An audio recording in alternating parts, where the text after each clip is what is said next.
This is Tonight. I'm Bruce Whitfield. Welcome to the show. You've survived 2014 in a manner of speaking. I think we've all survived 2014. Some of us only just. Certainly Parliament has been an interesting place this year. And it's of course the hotbed of what's going on there that influences so much of what goes on in the country. Zapiro, it's Code Red. It's the latest offering from Jonathan Shapiro, who goes by the pen name of Zapiro. He's in studio with me this evening. It is all really, I suppose, if we go back, and the historians will go back and they'll consult the Bible of 2014, which is It's Code Red, and they will go, this young man, Julius Malema, has certainly stirred things up. Hugely. And I mean, I think the fact that there's so many more color cartoons in this book than there have been in my previous 18 albums, 18 annuals, is due to him. He, you know, coming in there with all the trappings as well as whatever message he has made a massive impact. I mean, I think he's got incredible marketing, but also he's tapped into a hell of a lot of what people are angry about. You know, I'm as mad as hell, and I'm not going to take it anymore. The old that's the 1980s, 1970s the film. Movie, yeah, the guy leaning out the window, yeah. So it's that kind of thing. I mean, the fact that there are people who investment bankers, that sort of thing, who voted EFF, and then when he's come into Parliament now, there are people who normally would be more for sort of decorum and rules and things who've said, go ahead, break those rules, break that decorum, come in whatever you're wearing, because the bigger rules that are being broken by Jacob Zuma and his cabal are much more important and much worse to break than what Malema's doing. And what's been so interesting is that Parliament, to a large extent, has possibly been emasculated over the last decade, maybe decade and a half. A lot of what really goes on in the country happens outside the walls of Parliament, and Parliament has become something, sorry to people I know in Parliament, something of a charade. And you go, hold on a second. What the EFF has done, and page 107, a firecracker up the president's backside, kind of illustrates it quite nicely. It absolutely has. The EFF has sort of unrubber stamped Parliament. Parliament isn't just that rubber stamp. The fact that people are watching the parliamentary channel for entertainment now, not just to find out what's going on in the country, is really, really fascinating. I mean, because it is a sort of site of struggle in a way that it hasn't been. And this is a sinister edge to it. I mean, where you get Baleka Mbete abusing her power and also sometimes delegating that abuse of power to people like Cedric Frolic to bring in the riot squad, or whatever they call themselves now, the public order policing, I mean, instead of the parliamentary security. We go to the 24th of July, 2014, and I think very few South Africans would not have been shocked. I mean, this is the Gauteng legislature, for example, but similar scenes played out, of course, there, where you talk about Code Red. Suddenly it is Malema, suddenly it is the EFF, it is all about the red outfits. They're standing up, they're being counted in the corridors of power. And but in that cartoon and in a couple of other ones, I've picked up on that, the sort of the ructions, but at the same time I've tried to focus on like which are the real things that that need to be looked at. But how much of what's going on then is productive in terms of challenging the status quo, and how much is a distraction from the real issues? Because this cartoon in particular, where you've got the EFF guys in their red outfits in your traditional black and white cartoon format, it's Code Red, but on the issues boxes, corruption and school violence and poverty and jobs and the housing backlog and non-delivery and hijacking and rape, hospitals, all of the fundamental issues which make South Africa a challenging place to live. Well, that's targeting government really, or government in whichever area, not necessarily only national government, but also municipalities and any sort of authorities in power. It's really saying these are the things that you should be concerned about. You should not be concerned about whether somebody's wearing gumboots and red outfits and domestic workers' clothing. Ultimately, you're playing to the provocation. The provocation is, we're here to provoke you, and red rag to a legislature. Exactly. And that's what happens. And they've been suckered right in. There was another cartoon in there which I did, where it was Despicable Me, and you've got Zuma and all his, you've got Juju and all his sort of minions, the little minions. Despicable Me, and then the part that says you on the other side of the cartoon is suckers for falling into my trap. Yeah. You. So it's me and you, and that I think has been a constant theme that we've seen this year, certainly since the election and even before. One goes to the 24th of August, and in August, of course, globally, the big trend was the Ice Bucket Challenge, and it was raising money for a really good cause, and celebrities around the world filmed themselves, YouTube, very useful, and you've used that Ice Bucket Challenge analogy for Julius Malema being completely belligerent, but doing what Parliament should be about, really, and saying, pay back the money.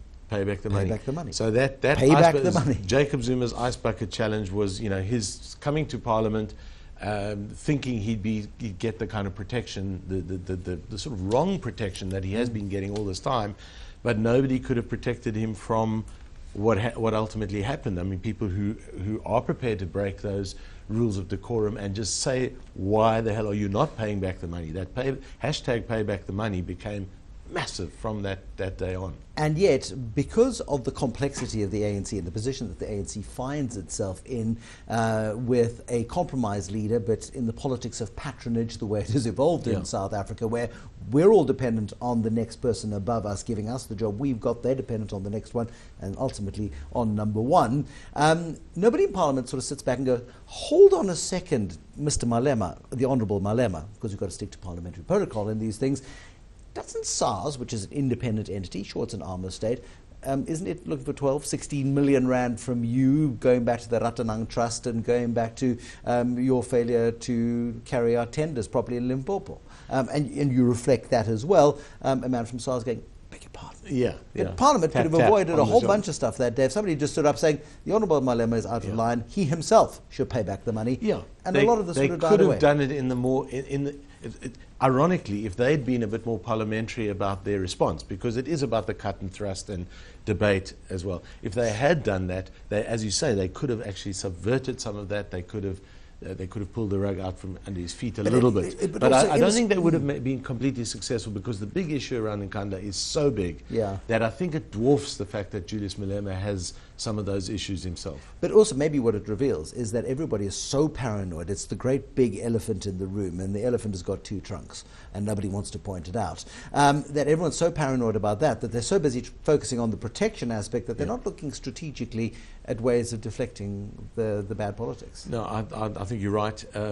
I think that the problematic aspect of what's happened under Jacob Zuma, even when he was coming to power, and certainly since he's been president, is that the sort of cabal that he surrounds himself with and the way that he secures his power bases is so entrenched now that people are prepared to be lackeys, interestingly and ironically again, in the way that they were lackeys, that people were lackeys for Thabo Mbeki. Yeah. That was the whole reason that Jacob Zuma, the reason we have Jacob Zuma, and we can thank Thabo Mbeki for Jacob Zuma, unfortunately, because he surrounded himself with yes men, and he was paranoid as a president, and because he had those kind of power bases, it paved the way for a more charismatic person, a more sort of people-oriented person to come in and fill that vacuum. And now Zuma has come in and he's now set up cabals that are perhaps even more all-encompassing and incestuous than Thabo Mbeki's. Fabulous, and it's a play. Who did the original picture? If we go to page 68. Edward Hopper. Edward Hopper. It's a wonderful, classic bar scene, American bar scene, and into that you put Andrew Malangeni, you put Ben Turok, you put Kgalemo Motlanthe, and you put Trevor Manuel, sort of the last round. These are stalwarts, and Turok has been wonderful this year in terms of being outspoken. Yeah. Trevor Manuel less so, more loyal to the party, Motlanthe being the ultimate gentleman throughout this process, but there is a sense that we've lost a lot of the old school integrity. Very much so, and some of the people are actually dying, some of that generation. Some of them have retired, some of them are walking out in disgust. But if you look at that list in that same cartoon on the ANC office, and you look at the list and you see that, it's got fraudster, racketeer, tenderpreneur, whatever it is, con man.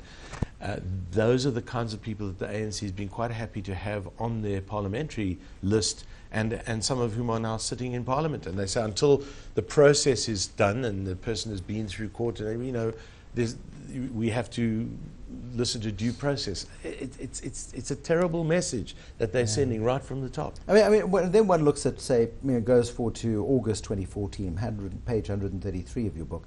I think you felt quite sorry for Paulo Jordan. Paulo Jordan got bust for lying on his CV. Dr. Jordan, it kind of got a nice ring to it. It rang true, a wise sage of a guy. And he did the honourable thing.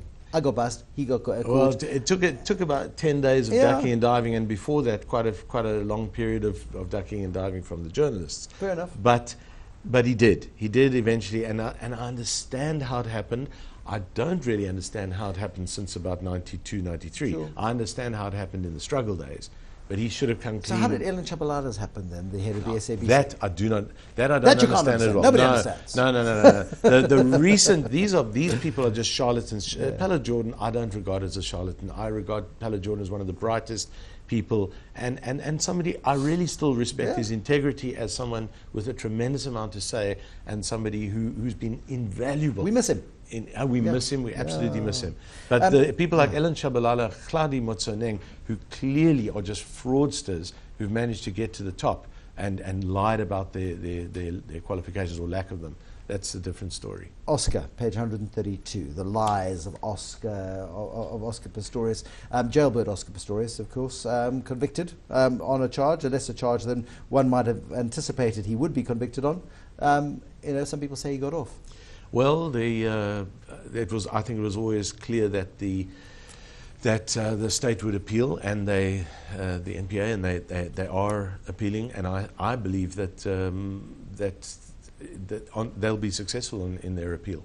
I think he did get off very, very lightly. And the Oscar thing has been fascinating because we've seen for the first time, really inside the courtroom in a way that we never had before.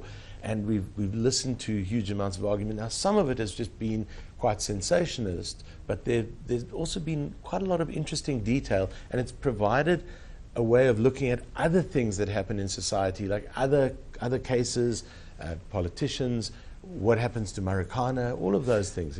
Can you come back in the new year, please? Because I've run out of time. Because I want to finish on page 81 with Oscar Pistorius, Shrindavani and Jacob Zuma, the three Oscars that you awarded in April 2014. Oscar, I didn't mean it. Shrindavani, I didn't order it. And, of course, Shrindavani's gone home now. And Jacob Zuma, who steadfastly maintains he didn't know. As we go into 2015, can he maintain that as a defence?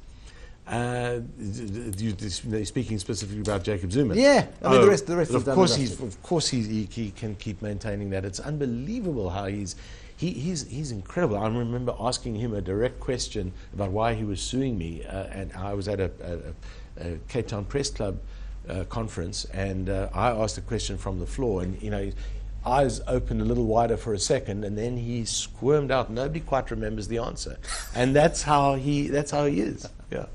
Jonathan Shapiro, you're going to have to come back again. I'm sorry about that. There's so much to talk to Jonathan Shapiro about. 2014 has been an incredible year. So if he agrees, we'll get him back in the new year. Maybe see whether or not he's brave enough to do some forecasting based on recent history. The book is fabulous. It's Zapiro's It's Code Red. It's the ultimate Christmas stocking from a Jewish guy. So do participate and do get it, because it is a wonderful annual, and it is the 20th? As the 19th annual. Yes. The 19th annual. Yes. He's been at this for a while, and he gets better and better. Jonathan Shapiro, otherwise known as Zapiro, thanks for coming in. That's been Tonight with Bruce Whitfield. Thank you so much for watching. There'll be more tonight next time. Bye-bye.